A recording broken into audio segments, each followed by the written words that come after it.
Jim, What's up, Greg? you guessed it. We're finally launching a podcast. Whew. First ever episode. The day is finally here. You know, we do all the shticks, Facebook, TikTok, Instagram, but we thought we might as well follow what everyone else in the world is doing, and we are breaking into the podcast world. Well, it was about time, I guess, so may as well follow other people and continue copying everyone else and trying to replicate them because we're not that creative or funny. Yeah, But, exactly. It's a good time. So we're here today on the live from the Your Best Interest studio, aka my living. Is that the name of our podcast? Your Best Interest? Yeah. All right. I think your best interest, because as mortgage bankers, we have your best interest at heart. Yep. A saying that, our dad coined back, 30 plus years ago when, the mortgage business was starting. All right. So Your Best Interest, first ever podcast, first ever episode. Live from my living room. So, I'm excited to be here. Thanks for having me on your Thanks for having me on. Yeah, no problem. As the host of this podcast, we have some very good ideas. What those are, we don't quite know yet. We're still working on those good ideas. Yeah, if you have any suggestions, feel free to comment and give us ideas for what you would like to hear in our next couple episodes. Oh, and like all the podcasters say, like and subscribe. Like and subscribe. Yes, make sure you like and subscribe to our podcasts. If you're able to subscribe and or like our podcast, please do that. Yeah, we're being streamed in 125 countries right now. Yes, I see a lot of cameras, a lot of different languages coming up on the bottom of the screen. Interesting. All right, so let's get into the meat and potatoes of today's podcast episode. Do it. Let's have some questions here, Greg. What do you got for us? The NAR settlement. Oh, man. The Realtor Association you guys have all heard about. Our target audience, mainly real estate agents. So this new settlement, something you guys are very much, it's a big part of your lives. You're thinking about it a lot. You're scared. You're worried. You're anxious. And we're here to talk a little bit about how it's going to work from a mortgage point of view and how you can structure your deals. Yep. So, I think the best way to kind of do this is to, go where we came from, where we are now, and where we're going to be. So where we came from is where we'll start. So, traditionally, the seller has had all the control over how much commission was going to be paid to both the seller's realtor and the buyer's realtor. And how much commission was that? Typically 5 to 6%, I would say. And, as a buyer, you didn't have any control over what your realtor was going to get paid. Okay. It was all dictated by the seller and their terms. So that is probably going to be the biggest change going forward. Now the buyer is going to sign an agreement up front with their agent, and they'll say how much they're going to get paid. Whether that's 1%, 2%, 3%, that is between buyer and their agent, where before they did not have any control over that. So that's the biggest change to what we're going to see every day in real estate world. Okay, and who's going to be responsible for paying the agents? Is it going to be the seller, the buyer, some kind of combination? How do you see that going? Great question. So, right now, 99% of the time, the seller pays the commission. And I still think you're going to see a very high percentage of sellers still paying the commission because buyers simply cannot afford to pay down payment, closing costs, and commission on the same deal. They don't have that kind of money saved. So what you're going to see is a lot of the same. You're going to have contracts where the seller pays both buyers and sellers realtors commission, and it's just what'll be different is now the buyer will be dictating how much that commission is going to be, whereas before the seller was dictating that. Okay, so when they make an offer, the buyer is going to have to put in there how much their realtor is going to be making in commission, and the seller, and I would assume most cases the seller is still going to be paying it like today. Let's say I'm going to buy a home. Right. I don't have enough money for my own down payment, my closing costs, and to pay the realtor commission on top. I only have enough money for my own down payment. How is this going to work? All right, so it's going to be similar. You're going to make an offer, and you're going to ask the seller to pay your closing costs for you with the seller concession, and that's allowed as long as the house appraises for whatever price you're offering. Now, just like in today's world, you're going to ask for the seller to pay the commission too. And that's going to cover the seller's side commission for their realtor and the buyer's realtor's commission as well. So that's how you're going to have to do it. And again, I don't think there's going to be much change from pre-NAR settlement to post-NAR settlement in terms of who's paying the commission. I think the seller is going to be paying the commission for the most part. It's just now the realtor or the buyer will have more control over how much their side gets paid. Got it. Now, there's a limit to how much of a seller concession you can get for each different program. So can I still get the seller to pay my own closing costs and pay the realtor commission as well? Good question. Yes, you can get the seller concession just like normal to pay your closing costs, and the commission paid by the seller does not go towards your seller concession maximum. So as an example, when you buy an investment property, the seller can only pay 2% towards your closing costs, which will clearly not pay wouldn't cover all the commission. So that commission doesn't go towards that 2% number. That would only cover your traditional closing costs. Got it. So basically the seller can pay my closing costs and still pay the realtor commission on top. So it sounds like, Correct. a win-win for everyone, and maybe we shouldn't all be jumping in arms and so worried about this, because it sounds like there's some solutions put in place to keep business going as is, making sure everyone's still getting paid for their hard work, because we understand how much time, energy, effort goes into being a real estate agent, and you need to be compensated for that work. Absolutely. So we want to see realtors get paid, and I don't think things are going to change that much. People are concerned that the commission percentages might go down a little bit. You might see some special brokerages open up where they're offering very low commission rates, but they're going to give you very little services. I always believe you pay for what you get, and if you want to work with the best realtors, you're going to pay the highest commissions because they're going to get you into these homes. So, those are the realtors I want to work with because I know they know what they're doing. And I think you'll still see a lot of the same. The cream always rises to the top, and you'll see that with real estate going forward. Yeah, exactly. I think we will see a shift, like always, when there's any big change, you're going to see a shift in the market. I'm sure we're going to see some, realtors drop out, but we are going to see the ones who really show their value in the work to their clients. They're going to continue to succeed and continue to do well. And one thing, I'm going to call it a good thing that's going to happen out of this. I'm sure you see it a lot. We will have, I'll call it Realtor A will call me or Greg and say, can you pre-approve my buyer? We'll pre-approve them. They're ready to go. They go see 10 houses with Realtor A. And then all of a sudden, the next weekend, a new house pops up. And that realtor who's listing that house gets a phone call from the buyer and says, hey, I want to come see that house. Doesn't let their original realtor know. And then all of a sudden, that buyer is using the new realtor on both sides. And now the original realtor doesn't get anything out of it. They wasted the whole weekend or how many weekends showing them 10 houses. And now the other side gets both deals. And I think what you're going to see now is that's not going to happen because these exclusive buyer agency agreements will get signed up front, and it'll say you have to use me as your realtor for X amount of days. And if you use somebody else, we're going to sue that person and get the commission back, basically. So I think you'll see listing agents not as willing to take on a buyer without being very specific. Did you sign a buyer's agreement with somebody else already?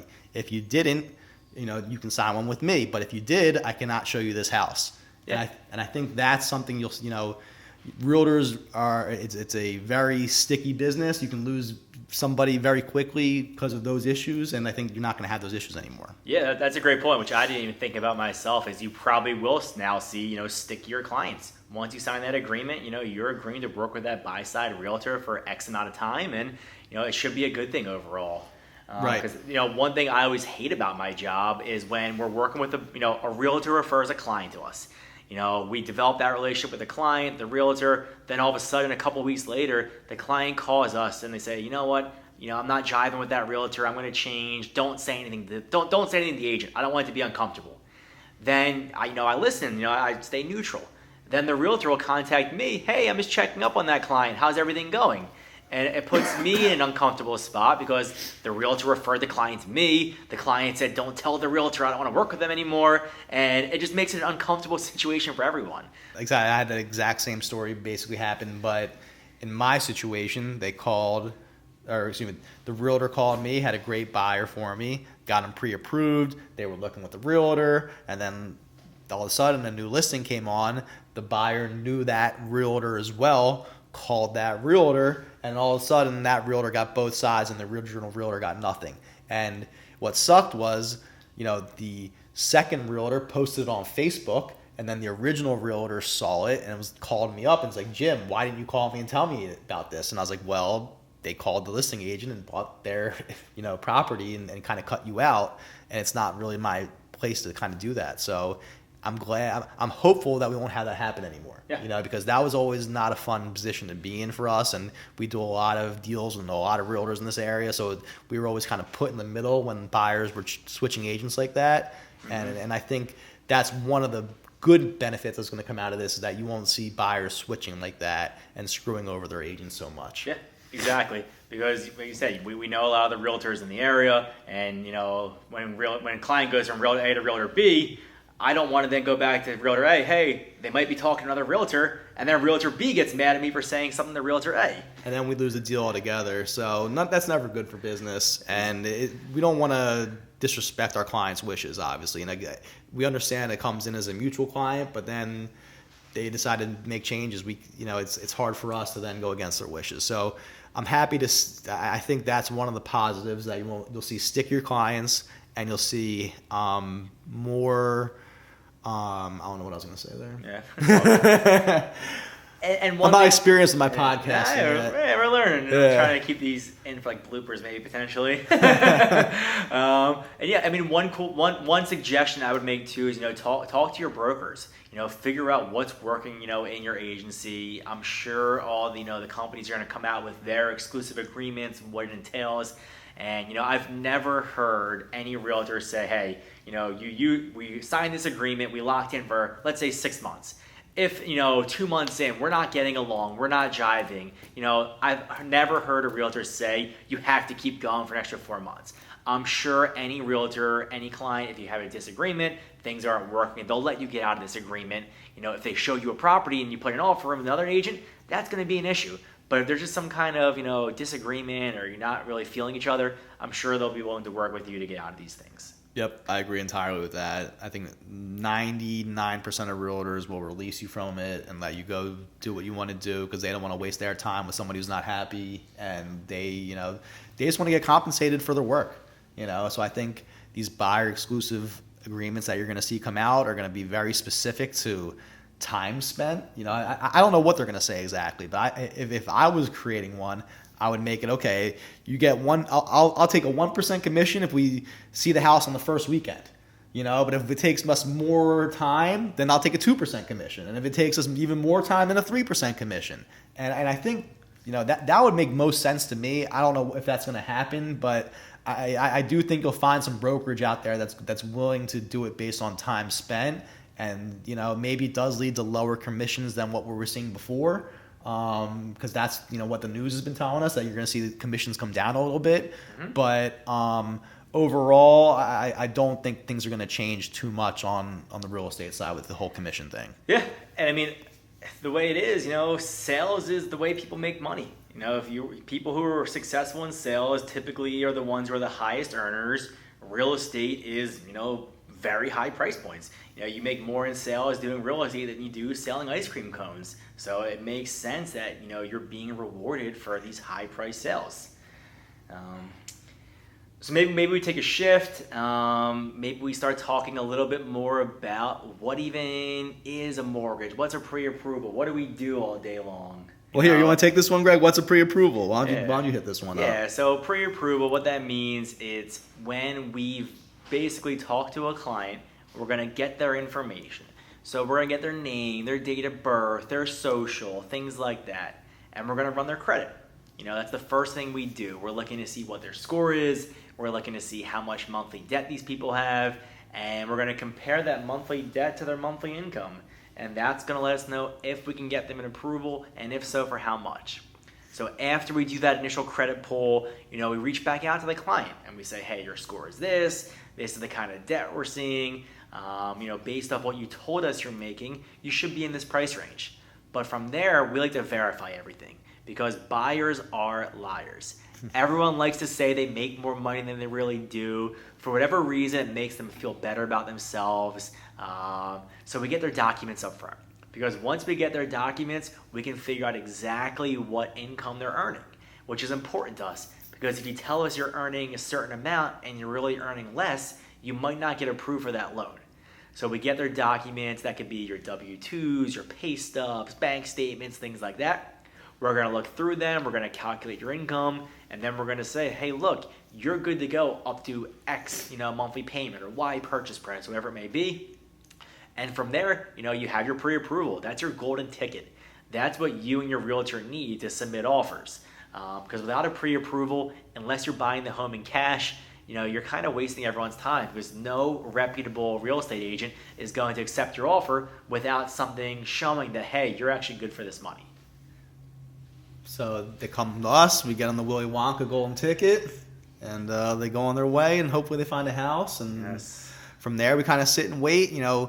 It's not easy right now. The market's still tough. Inventory is still very low. It's not a buyer's market by any means. So we have plenty of people who will call us, and it can be months before they find a house. Mm-hmm. There's others who will call us, and then they sign a contract a day or two later. So my dad always had a line, every deal, it's like a poker game. You got to evaluate your hands, see what makes the most sense, and kind of play your best hand. So that's really what the mortgage business is. We get every deal in, we look at their situation, evaluate their income, their debt, what their credit looks like, and then figure out what the best loan situation is for them, and then kind of send them on their way to go find a house. Yeah, no, that's definitely good to say. And one cool story I want to share, a success story. So about this fall, about 8 months ago, we did a first-time home buyer seminar. One of the local realtors, her name is Delta. She works at Keller Williams, Atlantic Shore, Northfield. She put on this home buyer seminar where she invited, her network of people to come and learn about, what goes into buying a home and how to get ready. And she brought me in. She has a mortgage, loan officer. She brought in a credit repair specialist. And she had this room full, of 10, 15 people in there who were eager to want to learn and grow and figure out how do they buy a home. So like I said, this was about 8 months ago. One of the clients after, the seminar reached out to me, and they weren't, ready to buy a home yet. They had some work to do. They had to improve their credit, they had to save some money. The income wasn't quite there. But these two people, they worked with me for these 8 months. They worked at Delta for these 8 months. And we just closed on their home purchase yesterday.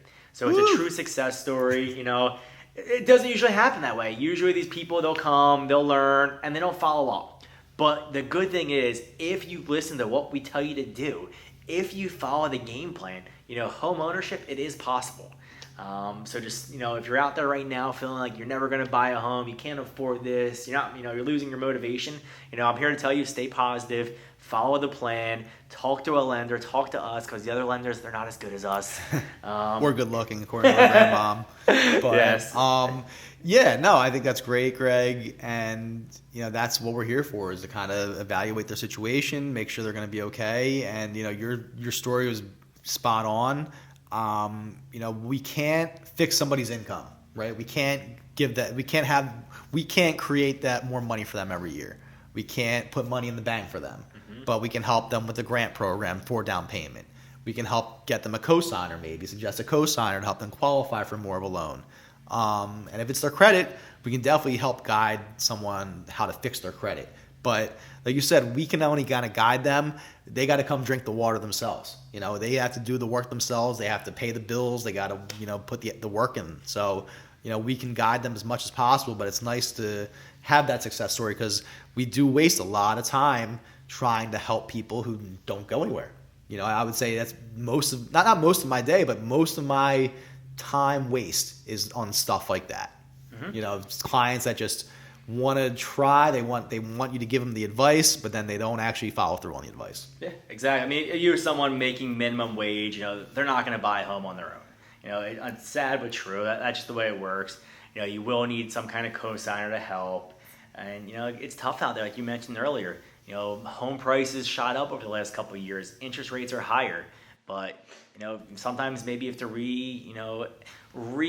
set your expectations. Maybe you're not going to get your first property that's going to have, 2 stories, garage, the swimming pool, everything you need. Maybe your starter home is going to be a townhome or a condo, and you're going to figure out over the years, hey, we start with this, then we move to the next property, but the best thing about owning a home is it's yours. A lot of the clients we talk to, the initial leads, I wasn't thinking about buying a home, but my landlord's selling, my landlord's kicking me out, so now I'm stuck. If you own that home yourself, you're the one in charge. You're on your own time. There's no one telling you, do this, this, and this. It's only the mortgage company saying, hey, make your payment. But besides that, you're good to go. And just real quick, let's do some numbers real fast, so people understand. So if you're a teacher right now making $72,000 a year, okay, that's $6,000 a month. And traditionally, you can go up to about half of your monthly income for all your monthly debt, including the mortgage. So if you're making $6,000 a month, you can have $3,000 a month of debt, and that includes your mortgage. Now, let's say you have a car payment, credit card, student loans, whatever it is. We'll just call it $500 a month of debt. That puts you down to $2,500 for your mortgage payment. And a $2,500 mortgage payment today, you're going to get about $275,000 loan once you consider taxes, insurance, HOA fees, flood insurance. So, you're only going to get about $275,000 making $72,000 a year. And there's not much out there for $275,000. There's really not a lot of houses out there for under $300,000 that's in decent shape. So, it sounds crazy, but most situations you're going to need 2 incomes. You're going to need 2 people to go on these loans almost every time now. And that's just the way the market is with where values are, with interest rates. Income wage growth has gone up, but not as much as these other things. So it is what it is. Most deals require 2 borrowers nowadays. Yep. So it just is, that's the market. Exactly. So, that's kind of where things are and where we see things going. I don't really know where I was going with that either. Maybe we'll cut this out. I did say at the beginning that we're where things are, where they went, where they're going. So, to kind of circle back to the NAR settlement, things aren't changing that much, right? We started where they are, where they've been, where they're going, and nothing's going to really change that much. It's just the buyer's going to have a little bit more control over the commission, and if the seller really wants to, we can say, be a dick about it, they can try to make the buyer pay the commission, but most buyers are not going to be able to. So unless you're in that, perfect Goldilocks scenario where you have all the leverage as the seller and you have 10 offers from buyers and one buyer is willing to pay the commission, then you're going to get out of it. But most times, be ready to still pay the commission if you're the seller. Yeah. So I think that's great. I think that's our first episode of the Your Best Interest podcast. I think that's a good wrap up, right? Yeah. We kind of summarized what we talked about at the beginning too here at the end. For not knowing what we're doing, it's not a terrible conclusion to our show here. Exactly. Now we'll have to figure out how do we actually turn this into a podcast? How do we get this edited into short clips? We're gonna have to edit it. Stephanie is gonna do a really good job editing this because this was pretty terrible. But I had a great time with you, Greg. Yeah. You looked beautiful today. Our mom will be so happy to hear you say that. Yes. That was perfect. Have a great day, everyone. Until next time.